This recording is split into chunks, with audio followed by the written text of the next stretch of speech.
মৰমৰ ছাত্ৰ ছাত্ৰীসকল, আমি তোমালোকৰ লগত ইতিমধ্যেই অৰ্থনীতি বিজ্ঞানৰ প্ৰথমটো যিটো অধ্যায় আছে, প্ৰথম অধ্যায়ৰ প্ৰথমটো আলোচ্য বিষয় বিনিময় প্ৰথা আৰু ইয়াৰ অসুবিধা সম্পৰ্কত আলোচনা কৰিছোঁই।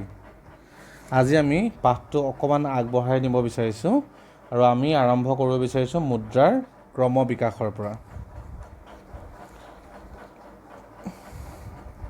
এতিয়া মুদ্ৰাৰ কেনেকৈ আৱিষ্কাৰ হ'ল বা মুদ্ৰাৰ কেনেকৈ অৱস্থিতি সম্ভৱপৰ হ'ল, মুদ্ৰা নাথাকোঁতেনো মানুহে যিকোনো লেনা দেনাবোৰ সামগ্ৰীৰ বিনিময় এইবোৰ কেনেদৰে কৰিছিলে, ইও এক ডাঙৰ প্ৰশ্ন।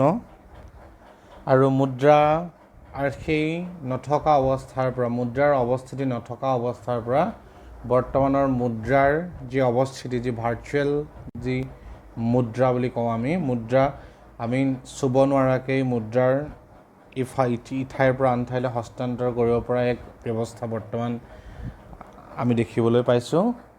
এই আৰম্ভণিৰ পৰা বৰ্তমানৰ যি অৱস্থা, এই অৱস্থালৈ মুদ্ৰাই ধাৱমান হোৱাৰ সময়ত বহুবোৰ ইতিহাস, বহুবোৰ ঘটনা অতিক্ৰম কৰি আহিছে। আৰু আজি আমি মুদ্ৰাৰ ক্ৰম বিকাশৰ যি সংক্ষিপ্ত বিৱৰণ, সেই সম্পৰ্কত তোমালোকৰ লগত আলোচনা কৰিম। কিন্তু এই সম্পৰ্কত আলোচনা কৰাৰ আগতেই আমাৰ প্ৰথম কথা আমি জানিব লাগিব, যি মুদ্ৰাৰ ক্ৰম বিকাশৰ কথা কৈছোঁ, সেই মুদ্ৰা আচলতে কি? মুদ্ৰা আমি এক কথাত ক'বলৈ গ'লে মুদ্ৰা হৈছে বিনিময়ৰ এক মাধ্যম। ইংৰাজ অৰ্থনীতিবিদ জিঅফ্ৰি ক্ৰাউথাৰে কৈছে যে বিনিময়ৰ মাধ্যম হিচাপে সাধাৰণ গ্ৰহণযোগ্যতা থকা আৰু লগতে সামগ্ৰীৰ মূল্যৰ মাপকাঠি আৰু মূল্যৰ ভাণ্ডাৰ হিচাপে কাৰ্য সম্পাদন কৰা যিকোনো সামগ্ৰীয়েই হ'ল মুদ্ৰা। অৰ্থাৎ ই এনেকুৱা এটা মাধ্যম, যি মাধ্যম সকলোৱে গ্ৰহণ কৰে, সাধাৰণভাৱে গ্ৰহণযোগ্য আৰু লগতেই মূল্যৰ মাপকাঠি হিচাপেও এই মুদ্ৰাই কাৰ্যভাৰ সম্পাদন কৰে, লগতে মূল্যৰ ভাণ্ডাৰ হিচাপেও এই কাৰ্য সম্পাদন কৰিবলৈ সক্ষম হয়। এয়াই হৈছে মুদ্ৰা। এই মুদ্ৰাৰ যি বৰ্তমানৰ ৰূপ, সেই ৰূপ পোৱাৰ আগতেই কিন্তু মুদ্ৰাৰ কিছু ইতিহাস আছে। আমি সেই ইতিহাসলৈ যদি ভুমুকি মাৰোঁ, প্ৰথমে আমি ইয়াৰ আগৰটো পাঠত পঢ়িছোঁৱেই যে মুদ্ৰাৰ ক্ৰম বিকাশৰ পৰ্যায়, যি পৰ্যায়ৰ কথা তোমালোকৰ কিতাপত পাবাই, সেই পৰ্যায়ৰ প্ৰথমটো পৰ্যায় হৈছে বিনিময় প্ৰথা। আচলতে মানুহৰ অভাৱ অসীম, আমি আগৰ পাঠটোত কৈছোঁৱেই, আৰু নিজৰ অভাৱ পূৰণৰ কাৰণে মানুহে এজনে আন এজনৰ পৰা দ্ৰব্য সামগ্ৰীৰ বিনিময় কৰি নিজৰ অভাৱসমূহ পূৰণ কৰিছিল। আৰু এনেদৰে সামগ্ৰীৰ সলনি সামগ্ৰীৰ আদান প্ৰদান কৰাৰ ক্ষেত্ৰত যদিও বাণিজ্যই প্ৰাণ পাই উঠিছিলে, কিন্তু সেই বাণিজ্য বৰ সুদূৰ প্ৰসাৰী নাছিল আৰু বৰ ব্যাপকো নাছিল। আৰু আমি পাইছোঁৱেই যে বিনিময় প্ৰথাই কিছু ক্ষেত্ৰত মানুহক অসুবিধাৰ সন্মুখীন কৰাইছিলে। আৰু সেই হেতুকে সময়ৰ গৰাহত এই বিনিময় প্ৰথা মানুহৰ মাজৰ পৰা আঁতৰি যায়। আৰু বিনিময় প্ৰথাৰ পৰিসমাপ্তিৰ পাছতেই সামগ্ৰী মুদ্ৰাৰ আৰম্ভণি হয়। অৰ্থাৎ কিবা এটা সামগ্ৰীক বিনিময়ৰ মাধ্যম হিচাপে গ্ৰহণ কৰিবলৈ আৰম্ভ কৰে। আৰু ইয়াৰ প্ৰথম স্তৰতেই সামগ্ৰী মুদ্ৰাত জন্তুক মানৱক ব্যৱহাৰ কৰা হৈছিল। আচলতে জন্তুক বিনিময়ৰ এক মাধ্যম হিচাপে গ্ৰহণ কৰিছিলে। আৰু এই ক্ষেত্ৰত আমি কিছু ক্ষেত্ৰত কিছু দেশত বেলেগ বস্তু, অলিভ অইলৰ কথাও কোৱা হৈছে, কিছু ক্ষেত্ৰত বিয়েৰ বা এনেধৰণৰ মাদক দ্ৰব্যকো আপোনাৰ সামগ্ৰী মুদ্ৰা হিচাপে লৈ তাক বিনিময়ৰ মাধ্যম হিচাপে গ্ৰহণ কৰিছিল। কিন্তু এই জন্তু মানৱ বুলি ক'লে বিশেষকৈ তোমালোকৰ কিতাপতো লিখাই আছে যে বিনিময় প্ৰথাৰ ইয়াত কি হৈছে, সামগ্ৰীয়েই মুদ্ৰা আছিল। সামগ্ৰী আচলতে মাধ্যম আছিলে বিনিময়ৰ। জন্তুমান স্তৰত জন্তু বিনিময়ৰ মাধ্যম হিচাপে ব্যৱহাৰ কৰা গৈছিল। বিশেষকৈ ছাগলীক জন্তু বা মুদ্ৰা হিচাপে মাধ্যম বা বিনিময়ৰ মাধ্যম হিচাপে ব্যৱহাৰ কৰা হৈছিল কিন্তু এই ক্ষেত্ৰতো আকৌ কিছু কিছু অসুবিধাই দেখা দিলে ইয়াৰে প্ৰথম অসুবিধাটো কি হ'ল তোমালোকে জানা প্ৰথম অসুবিধাটো হৈছিল যে ছাগলীবোৰৰ সাদৃশ্য নাই কিছু কিছুৰ ৰং আৰু আকাৰ বেলেগ বেলেগ হোৱা যায় আৰু ৰং আকাৰ বেলেগ বেলেগ হোৱাৰ ফলতেই পচন্দ অপচন্দৰ প্ৰশ্নই গা কৰি উঠে ঠিক তেনে ক্ষেত্ৰত কোনোবা গ্ৰাহকে যদি বা কোনোবা ক্ৰেতাই যদি পখৰা ছাগলী অপচন্দ কৰিছিল এনে ক্ষেত্ৰত হয়তো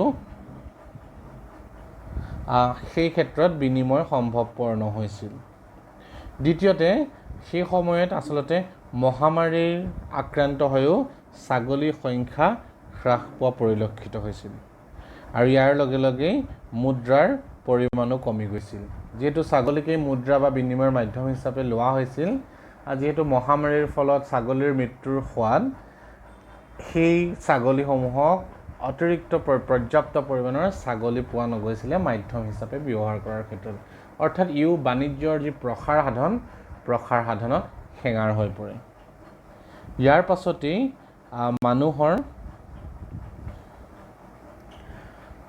মানুহে ব্যৱহাৰ কৰিবলৈ লয় অমুদ্ৰিত কিছুমান ধাতুমান ইয়াত কি কৰা হৈছিলে সোণ ৰূপৰ টুকুৰা বিনিময়ৰ মাধ্যম হিচাপে ব্যৱহাৰ কৰা হৈছিল ইয়াতো কিন্তু বহু অসুবিধাই দেখা দিলে যেনে সোণ ৰূপ নিভাজ হয় নে নহয় কোনোবা এজনে যদি কিবা এটা সামগ্ৰী তেওঁৰ পচন্দৰ সামগ্ৰী এটা ক্ৰয় কৰিবলৈ গৈছে আৰু ক্ৰয় কৰিবলৈ গৈ যদি দোকানখনত বা যিজন ব্যক্তিৰ পৰা ক্ৰয় কৰিব বিচাৰিছে তেখেতক যদি এই ধাতু সোণ বা ৰূপৰ ধাতু দিব বিচাৰিছে তে সেই মানুহজনে ঠাউকতে সেই সোণৰ ৰূপ বা ৰূপৰ ধাতুবিধ সঁচা অৰ্থতেই প্ৰকৃত হয় নে নহয় ইয়াৰ মান নিৰূপণ কৰাও অসুবিধা হৈছিল ইয়াৰ লগতে এইবোৰ সোণ ৰূপ ধাতুবোৰৰ যোগানৰ ক্ষেত্ৰতো কিন্তু কিছু প্ৰতিবন্ধকতা আছিল আৰু এনে ক্ষেত্ৰত আচলতে এই বস্তুবোৰেও এই বিনিময়ৰ মাধ্যম হিচাপে বিশেষ অৰিহণা যোগোৱাত বিফল হ'ল ইয়াৰ পাছতেই আছে ধাতু মুদ্ৰা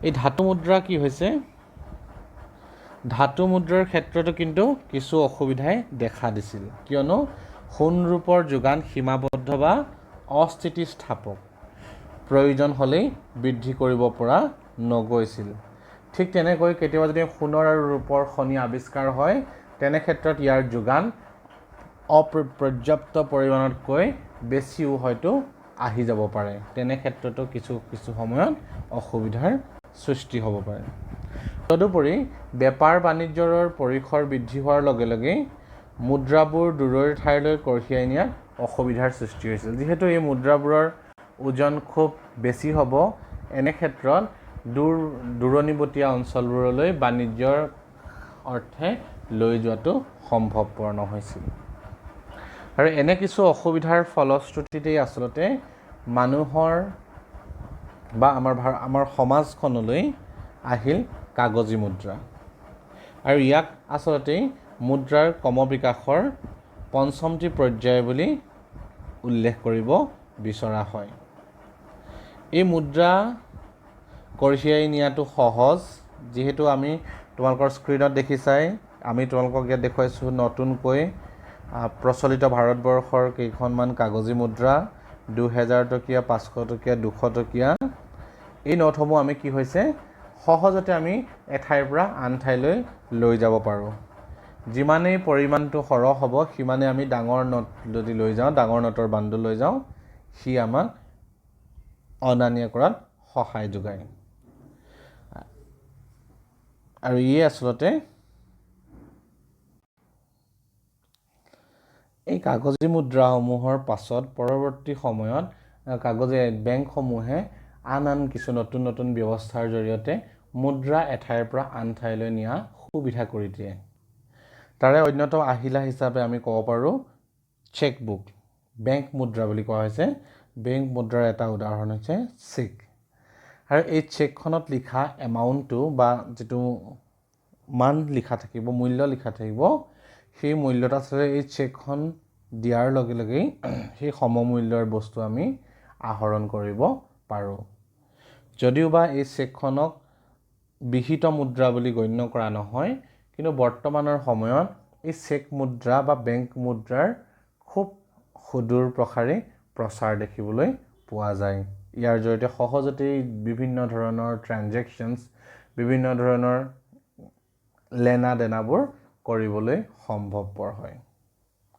অৰ্থাৎ আমি 5টা স্তৰৰ মাজেৰে মুদ্ৰাৰ ক্ৰমবিকাশৰ এক চমু আভাস লাভ কৰিলোঁ।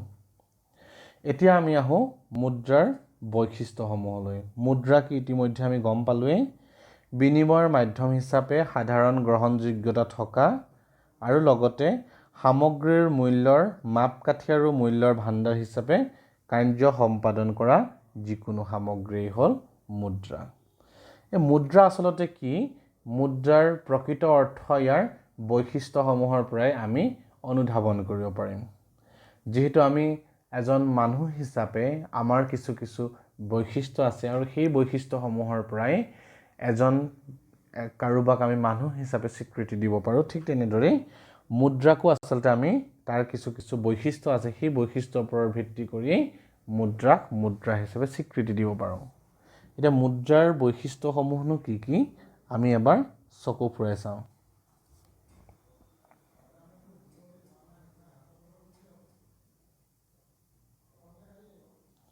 তো মুদ্ৰাৰ কেইটামান বৈশিষ্ট্য আমি উল্লেখ কৰিছোঁ যে প্ৰথমটো হৈছে মুদ্ৰাৰ সাধাৰণ গ্ৰহণযোগ্যতা। অৰ্থাৎ বিনিময়ৰ মাধ্যম হিচাপে যি মুদ্ৰা আমি ব্যৱহাৰ কৰিম সেই মুদ্ৰা সকলোৱে গ্ৰহণ কৰিবলৈ বাধ্য হ'ব। আচলতে আইনীভাৱে সকলো বাধ্য হ'ব। দ্বিতীয়তে চিনাক্তকৰণৰ ক্ষেত্ৰতো ই অতি সহজে সকলোৱেই চিনি পাব লাগিব। আন সকলোবোৰ সামগ্ৰীতকৈ ই বেলেগ হ'ব লাগিব। মুদ্ৰাৰ চিনাক্তকৰণ সহজ নহ'লে সামগ্ৰী বেচাৰ কিনাৰ ক্ষেত্ৰত জটিলতাৰ সৃষ্টি হ'ব পাৰে। এতিয়া আমি ভাৰতবৰ্ষৰ বজাৰত যদি আমেৰিকাৰ এটা ডলাৰ আনো, সেই ডলাৰ আমাৰ বেপাৰীসকলৰ কাৰণে কেতিয়াও পৰিচিত নহয় আৰু তেনে ক্ষেত্ৰত সেই ডলাৰটো ভাৰতবৰ্ষৰ ক্ষেত্ৰত আমি ব্যৱহাৰ কৰিব নোৱাৰিম। অৰ্থাৎ ই ভাৰতবৰ্ষৰ কাৰণে মুদ্ৰা হৈ নুঠিব। মুদ্ৰাৰ যি বৈশিষ্ট্য সেই বৈশিষ্ট্যটো বহন নকৰিব। তৃতীয় কথা হৈছে যি মুদ্ৰাক আমি বিনিময়ৰ মাধ্যম হিচাপে ব্যৱহাৰ কৰিম ই সহজে নষ্ট হোৱা বস্তু নহ'ব। যেনে উদাহৰণস্বৰূপে আমি বিনিময় প্ৰথাতেই পাইছিলোঁ মাছ, কণী, গাখীৰ ইত্যাদিৰ কথা। এইবোৰ কেতিয়াও মুদ্ৰা হ'ব নোৱাৰে, কিয়নো এইবোৰ 2-3 দিনৰ পাছতেই এইবোৰ নষ্ট হৈ যায়। মুদ্ৰা সঞ্চয়ৰ ভাণ্ডাৰ হ'ব লাগিলে মুদ্ৰা বেছি দিনলৈ টিকিব লাগিব।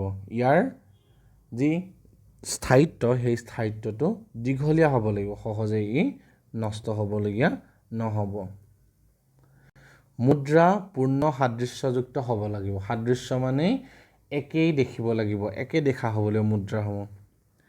যেনে উদাহৰণস্বৰূপে আমি যদি 100 টকীয়া নোটৰ আকাৰ ডাক টিকটটোৰ দৰে একেবাৰে সৰু আৰু আন এখন 100 টকীয়া নোটৰ বাতৰি কাকত এখনৰ সমান বৃহৎ আকাৰৰ হয়, তেনেহ'লে সামগ্ৰীৰ লেনাদেনাৰ ক্ষেত্ৰত বেমেজালি দেখা যাব। আৰু সেইকাৰণেই যিকোনো এখন দেশৰে যেতিয়া মুদ্ৰাসমূহ ছপা কৰা হয় সেই মুদ্ৰাসমূহৰ সাদৃশ্যৰ দিশটো অতি গুৰুত্বপূৰ্ণ বুলি গ্ৰহণ কৰা হয়। অন্যতম বৈশিষ্ট্য হৈছে মুদ্ৰাৰ তাৰল্য গুণ থাকিব লাগিব। এতিয়া তাৰল্য গুণনো কি? যিকোনো মুদ্ৰা সমমূল্যৰ সামগ্ৰীলৈ তৎক্ষণাতে বা প্ৰত্যক্ষভাৱে ৰূপান্তৰিত হ'লেই মুদ্ৰাৰ তাৰল্য গুণ আছে বুলি কোৱা হয়। কিন্তু আমি যদি সোণ, ৰূপ, মাটি বাৰী ইত্যাদিৰ কথালৈ চাওঁ, ইত্যাদিও হৈছে মুদ্ৰাৰ দৰে একো সম্পদ। কিন্তু এই সম্পদবোৰৰ তাৰল্য গুণ মুদ্ৰাতকৈ কম হ'ব, কিয়নো আমি এই সামগ্ৰীবোৰ বিক্ৰী কৰাৰ পাছত যি ধনৰাশি পাম সেই ধনৰাশিৰেহে আমি কিনিব বিচৰা সামগ্ৰীবিধ আহৰণ কৰিব পাৰোঁ। কিন্তু আনহাতে আমি মুদ্ৰাৰ জৰিয়তে যেতিয়া আমি এটা সামগ্ৰী কিনিবলৈ যাম, যিমান পৰিমাণৰ মুদ্ৰা আমাৰ হাতত থাকিব সমমূল্যৰ সামগ্ৰী আমি বজাৰৰ পৰা ক্ৰয় কৰি আনিব পাৰিম। এই হৈছে আচলতে মুদ্ৰাৰ তাৰল্য গুণ। অন্যতম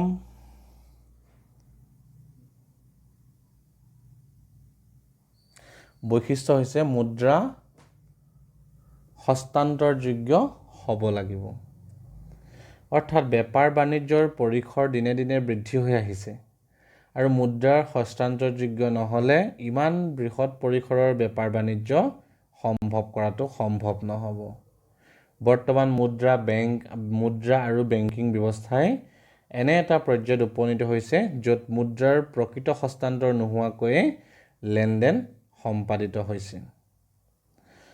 অৰ্থাৎ বেংকৰ হিচাপৰ বহীত যোগ বিয়োগ হৈছে, ক্ৰেতাৰ হিচাপৰ ঘৰত লেনদেনটোৰ মূল্য বিয়োগ কৰা হৈছে আৰু বিক্ৰেতাৰ হিচাপৰ ঘৰত সেই মূল্য যোগ দিয়া হৈছে। ইয়াকেই আভ্যন্তৰীণ বেংকীকৰণ বুলি কোৱা হয়। এতিয়া আমি যদি নিজৰ উদাহৰণলৈ আহোঁ,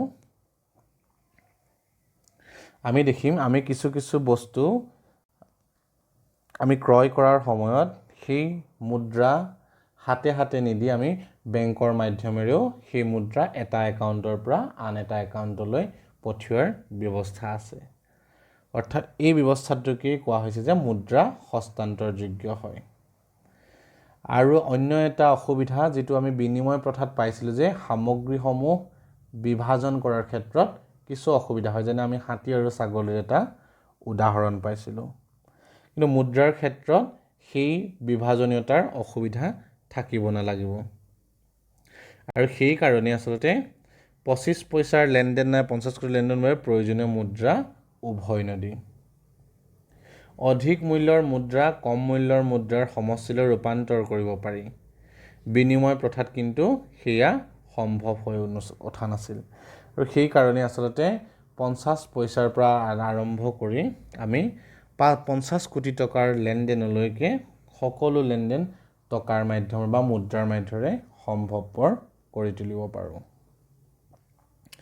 মুদ্ৰাৰ অন্যতম আৰু শেষটো বৈশিষ্ট্য হৈছে মুদ্ৰাৰ মূল্যৰ স্থিৰতা থাকিব লাগিব।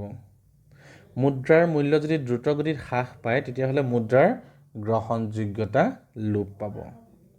সেইদৰে মুদ্ৰা সঞ্চয়ৰ ভাণ্ডাৰ হ'ব নোৱাৰিব, কিয়নো আজি মোৰ হাতত জমা থোৱা টকাৰ যদি মূল্য হেৰাই যায় 2 এদিনতেই, তেতিয়াহ'লে মোৰ হাতত থকা সেই ধনৰ বা সেই মুদ্ৰাৰ মূল্য আৰু 2 দিন পাছত লাঘৱ হ'ব। এনে ক্ষেত্ৰত মুদ্ৰা কেতিয়াও মূল্যৰ ভাণ্ডাৰ হিচাপে সঞ্চয় কৰিব পৰা নাযাব।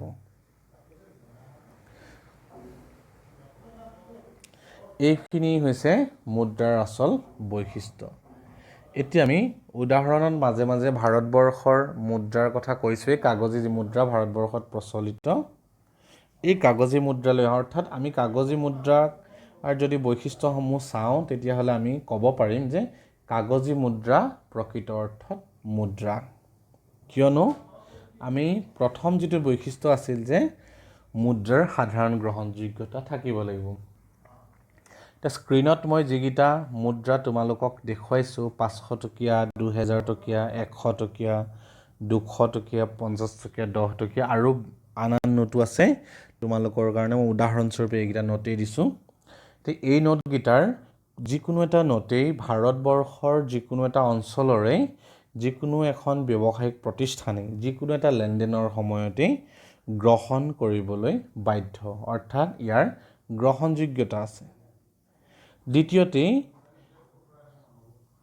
টকা বা নোট কাগজী মুদ্ৰা চিনিব পৰা বয়সৰ পৰা বৃদ্ধজনলৈকে সকলোৱেই এই নোটকেইটা টকাকেইটা চিনি উলিয়াব পাৰিব যে এইটো 2000 টকীয়া, কোনোবা এটা 500 টকীয়া নোট, সেই বস্তুটো সেইটো চিনি উলিয়াই, এইটো দিলে 100 টকীয়া নোট, এইটো 50 টকীয়া নোট, সেই বস্তুটো চিনি উলিয়াব পাৰিব। চতুৰ্থ যিটো বৈশিষ্ট্য আছিলে সেই বৈশিষ্ট্য আছে যে মুদ্ৰা সমজাতীয় বা পূৰ্ণ সাদৃশ্যযুক্ত হ'ব লাগিব। আমি যেতিয়া চাম যে 2000 টকীয়া যিবোৰ নোট ৰিজাৰ্ভ বেংক অফ ইণ্ডিয়াই ছপাই উলিয়াইছে প্ৰত্যেকটো নোটৰে সাদৃশ্য আছে, তেওঁলোকৰ আকাৰৰ সাদৃশ্য আছে, পৰিধিৰ সাদৃশ্য আছে আৰু সকলো ক্ষেত্ৰত সাদৃশ্য দেখা পোৱা যায়। পঞ্চমতে কৈছে মুদ্ৰাৰ তাৰল্য গুণ। এতিয়া আমি আমাৰ হাতত থকা 200 টকীয়া নোট এখন লৈ গৈ আমি কিতাপৰ দোকানৰ পৰা 200 টকীয়া কিতাপ এখন তৎক্ষণাতেই ক্ৰয় কৰি আনিব পাৰিম। অৰ্থাৎ এই মুদ্ৰা দিয়াৰ লগে লগে সমমূল্যৰ এটা সামগ্ৰী আমি তৎক্ষণাতেই আহৰণ কৰিব পাৰিলোঁ। অৰ্থাৎ ইয়াৰ তাৰল্য গুণ আছে।